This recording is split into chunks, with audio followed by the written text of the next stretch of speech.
What's up, YouTube? It's your girl Shani, and welcome back to the Woman's Palacè. Now, today I want to speak on the topic of everybody cannot go. Now, I know that's self-explanatory, but I just want to give you guys the revelation that God gave me, because sometimes in this world we will want to drag people with us, right? And I say people close to us, like our family members, people that you have a connection with. You will really find yourself taking time out of your day and out of your focus to be able to help them. And one thing I heard from Latoya O'Keel a while ago, she was saying, no matter how much you try, you cannot go into, I want you to think of, life as these rooms, right? This big mansion, and some people choose to stay in one room all their life. They don't want to go out and see everything God has for them, right? They're comfortable in this one room. And as bad as you love them, or as bad as you want to be able to open this door in somebody's life and tell them, hey, come out. God got so much more for you. It's this mansion. You can't drag somebody out of somewhere that they're comfortable in, right? And I say this as in, I was finding myself getting frustrated, trying to basically help certain people come out of a room. We can basically say that. We're going to put it in symbolic of a room that they're comfortable in. And I found myself getting frustrated, and God just spoke to me like, everybody can't go, Shanice. You got to be okay with allowing people to stay stuck in the room that they want to stay stuck in. See, we always talk about free will, and we got to be able to allow people to live in their free will. If God is not forcing anybody out of their free will, why do we think that we can, right? And I just found myself saying, like, you know what God has for you. It's few that is really walking with Jesus, that's really going places, that's really elevating, that knows what God has for them. They're in their waiting season, right? And as you're in your waiting season, you're doing all God called you to do. You know where you are going. It's only a matter of time before you get there. But in your mind, you like, hey, if God can do it for me, he can do it for you. So you trying to drag. And this is all symbolic, y'all. This is spiritually. Don't think of really dragging somebody, spiritually dragging them, right? And getting frustrated when they don't want to come out the room. You have to allow people to be where they want to be at in life and not get frustrated. You have to be able, this is where God is making me realize I didn't call my children to beat nobody on the head with a Bible and tell them what they need to do in their life. I called you to be the light so people can see your light and glorify me. You feel what I'm saying? So with everybody can't go, you're going to have to accept the hard pill that everybody is not going to go. Crazy part about this, as I'm on this journey, I hear a lot of people tell me like 99% of people is not going to go with you. People are going to fall off. People are going to start acting funny and all this other stuff.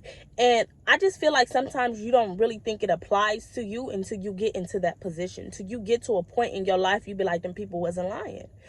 Because even believers, even people that is in Christ, I'm starting to realize that those people can start feeling away as well, because you have to realize that God is all about internal work, right? We get caught up on the outside things. That's how the enemy distracts us. He gets us so caught up on the outside things that we don't realize that God is like, I need, what that heart do? What's within yourself? What habits do you need to let go? What mindsets do you need to let go, right? And a lot of people can be walking with Jesus, right? But not everybody. That's what I'm realizing with God. God will only give you what you can handle. So a lot of people have been walking with God for a long time, and they haven't been blessed beyond blessed, like abundantly, like the promised land, because of what they won't let go within. So people can see you starting to elevate above them, and they like, hold on, why God did that for her but he didn't do it for me? And then it starts this thing within themselves, not realizing, hey, God is calling you to do more internal work, because you got to understand, to much is given, much is required. As you start to elevate, God is going to start requiring more of you. So what you did last season ain't going to work this season. But see, a lot of people just think, oh, I'm here, and they get complacent. They get settled. This is it. No, God has so much more. As long as you're living, God has new levels. Like I always go back to, baby, it was a fall. It was a long fall from grace. We have so many levels. It's going to take us the rest of our life to elevate. Like, it's so much that God's had for us. Our minds can't even comprehend it if God told us, you know. And I say this because I want you guys to be able to swallow the pill now, just like I'm doing, swallowing the pill of, you're going to have to go. This is what Latoya was talking about. Latoya O'Keel, she has been a blessing unto me. God have sent her in my life to really speak to my soul. And she was talking about the tunnel of transformation. People will go in there with you, but walking, when it's time, when the tunnel of transformation is over, which means you walking into your promised land, 10 times out of 10 or 9 times out of 10, it's only going to be you. The people you went in there with, they're going to fall off. Because it gets real in the tunnel. Not everybody want to face themselves. Not everybody want to face the darkness that's in their soul. Not everybody want to let go. People get complacent, like I said. Feel like this is all right. God blessed me with this and this. That's all right. But see, I always had a mindset. I want more. I want abundantly more than what I can think. I want all God has for me. Like, when I meet God, when I meet Jesus, I want, when he reads off my life, I want to make sure I did everything. If not everything, most of it. Like, that's just how I am. That's just how God instilled in me. But a lot of people don't have that. They get complacent. They think, oh, this is it. I didn't live my life. No. You know, and I try to always get people to, no, God has more. Like, I try to open people's mind to, you cannot put God in a box. You can't just sit here and say, this is all God has for you. That is a lie. God has so much more for you. But are you willing to be able to open yourself up to receive it? You know, and not everybody is. And that's their free will. Their free will is they can be complacent in where they are, you know, and you can't get mad. You can't get frustrated because you are offering value, or you are offering things to help them see things differently, and they don't want it. And that takes me back to Latoya was saying, you cannot go in somebody's room and pull them out.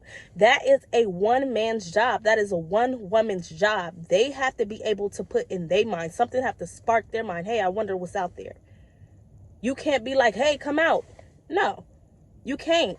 And that's where I got the subject of everybody can't go. You have to be able to release. And one thing I'm learning with these earthly titles, we have been learned that family is everything, and, you know, stick with that. But see, Jesus brought to my remembrance, who is my father? What Jesus say? Who is my father? The one who does the will of my father. See, we get caught up on the earthly titles, not realizing who our real family is, our soul family is. The one who do Jesus's will, the one who do God's will. That's not to say knock nobody. That's not to say that you don't love nobody. But when you are about your father's business, you got to get to a point in your life. I love you. God bless you. And bye. Because people will keep you complacent. People will keep you on the same level. And as I'm doing this ego series, this ego mindset in my mentorship program, I'm just realizing this is where eagles only flock with eagles. I'm only staying with my own kind. You feel me? This person can be a chicken. That's fine. I ain't got nothing against a chicken, but I can't associate with you because bad character corrupts good people. Or what is something, it's a scripture where it says, bad character corrupts good behavior. Something like that. I'm going to put it on the screen for y'all to read it. But you got to be able to understand that the 5 people you be around, the people you be around, you are going to become, whether it is consciously or it's subconsciously. So you have to be aware of who you around. This is not to say that you can't probably, you just got to distance yourself. Distance yourself, because you got to be about your father's business. And God is making me realize, baby, we are in the end times. How much time do you think we have? We all have a time limit. We all have a winding down date. You don't know what day you gonna die. You don't know what day God gonna call you home. So you got to be able to put your feet to the pedal and be like, you know what? I got to do what God sent me to do. If you help the ones that want the help. See, God is opening my eyes to, you're not assigned to everybody. And that's all right. We get caught up on, we want not everybody is assigned to you. Not everybody is assigned to your calling. So they're not going to resonate with you. They're not going to receive you. And that's fine. But you got to keep moving forward. So the people that are assigned to you can find you. The people that are assigned to you can receive you. You can't get caught up on the ones that don't and get frustrated and get mad and then ask God. And God is like, if I'm not interrupting their free will, why are you? Didn't I tell you everybody can't go? Or did you think you were excluded from this message? Did you think you were excluded from everybody can't go? And that's including family members. That's including people you grew up with. That's including people that you was in the sandbox with. That's including people that you was in grade school with. Like, nobody is exempt. So we got to stop looking at these earthly titles thinking, oh no, they coming. Not if God said they not. And that's not to say that you will never get back in alignment. I'm learning seasons. It's a season for everything. It's going to be a season where you need to pull back and focus on what it is that God is calling you to do. And it may be a season where you come back together because they seen your light and then they said, well, if God did it for her, maybe he can do it for me. We get caught up on, oh, here, I want you to come with me. I want you to come with me. Hey, I know what God doing. He ain't did it yet. But while he in the process, I don't want to leave you. So I'm going to have you do all this so you can go with me instead of going. This one thing I like about Latoya, I got to get me first. Baby, you got to get you first. You got to go make it before you come back and get the others. People got to see your light. People got to see God's glory through you. So then they can be able to be like, okay, you know what? Maybe I can't come out this room because they went out the room. They're going to think back. See, God is strategic. He has a plan for it all. But if you don't walk through the plan that he has for you, you will never see how that was all part of the plan of saving them. That's one thing I'm learning. God is like, yeah, this, and that. We hear this saying, it's lonely at the top. No, it's lonely through levels. It's not lonely at the top. Like, I had to sit back and think with Elijah when he ran from Jezebel, and he was like, I'm the only one, I'm the only one seeking God. And he like, baby, I got 7,000 prophets or something like that. He said, God told him, like, we always think we the only one, not realizing God ain't never short of nobody he can use. He ain't never short. But see, you never gonna find that out if you don't get to the top, because only eagle flocks with eagles. You got to become that eagle. You got to start flying and soaring at eagle's level, which means you got to lead the chickens. No matter how much you love the chicken. It's okay. I'll come back for you, chicken. Y'all understand what I'm saying. This is all symbolic of the spiritual. I'm not really talking about no chicken.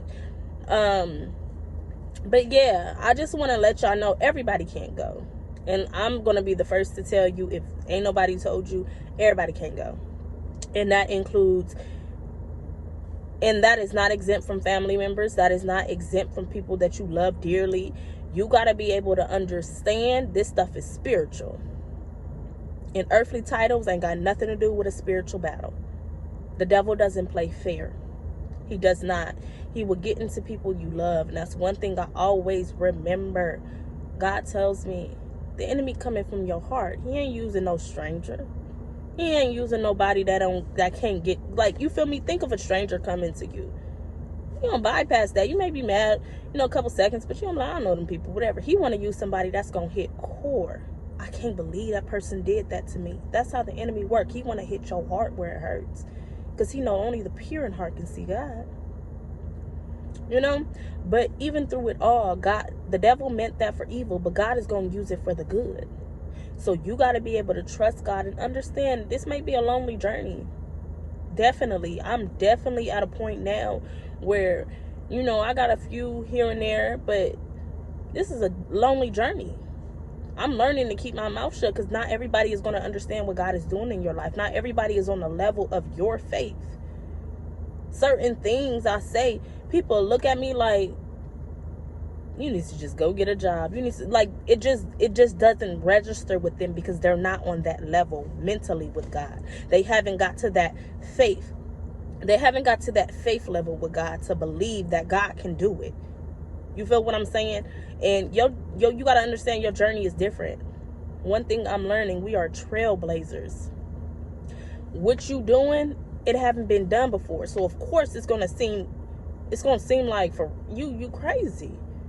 Baby, look at the people in the Bible. We know the ending of the stories, but just imagine them people walking that stuff out. This wasn't no fairy tale. This wasn't no play. This is people's life that was in the Bible.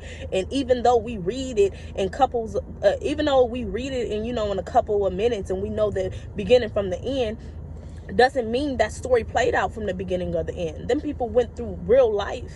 People probably laughed at them people. Certain stuff, you got to put yourself, and that's one thing God is always making me realize, put yourself in their shoes, because you got to understand, I had these stories be wrote for a reason. Baby, you are Joseph. You feel me? God is having me on Joseph right now, and that's one thing I do want to put out there, that we are in the 7 years of plenty, and we're going to be in the 7 years of famine. So you guys need to be building. God has definitely been on me about that. Don't be ignorant in your spending. Don't be ignorant just thinking, oh, this and this. God, baby, it is something that's coming to this land, and it's judgment day, baby. It's finna be judgment. It's reaping season. People are finna reap what they have sown. And it's this evil world, baby, you know it's finna be a bitter harvest. But guess what? Make sure you planting them good seeds. Make sure that you are preparing. Because that's one thing I always say. Yes, God is going to take care of his people. But guess what he did with Joseph? He gave him a warning. Prepare. Don't be ignorant just thinking, oh, I'm going to spend all this money, and then when it comes, God is just going to provide. Well, God told you to prepare. Just like he told Noah, prepare, build the ark. He's going to give you preparations. He's going to give you provisions. But don't be ignorant in the provisions, because you just think, oh, God is God and he just going to provide. Okay, yeah, that's true. But at the end of the day, please don't be ignorant. He says, be as wise as a serpent. Be as wise as a serpent. Please don't be foolish. Know that this is the time where you need to be building for the Lord. Building God. Like, that's one thing I'm realizing with God. I'm to the back burner. I told God, I'm building for your kingdom. Everything I get is for this kingdom. It's for what I'm building for him. And when it's time, I will get the rest. I think about I think it was Samuel or Samson. Don't quote me on it, but you can go read about it, where he built for the Lord before he built his house. God first and everything else after.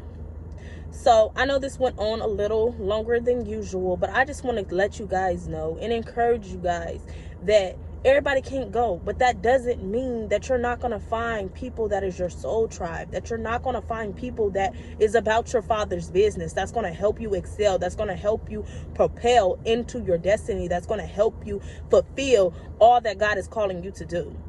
Don't get frustrated. Love people. Pray for them people, but move forward what God is calling you to do. Don't go pulling nobody out. What people want to do, allow them. Pray for them. Continue to ask God to help them. But guess what? Don't put your time and energy into something that is dead.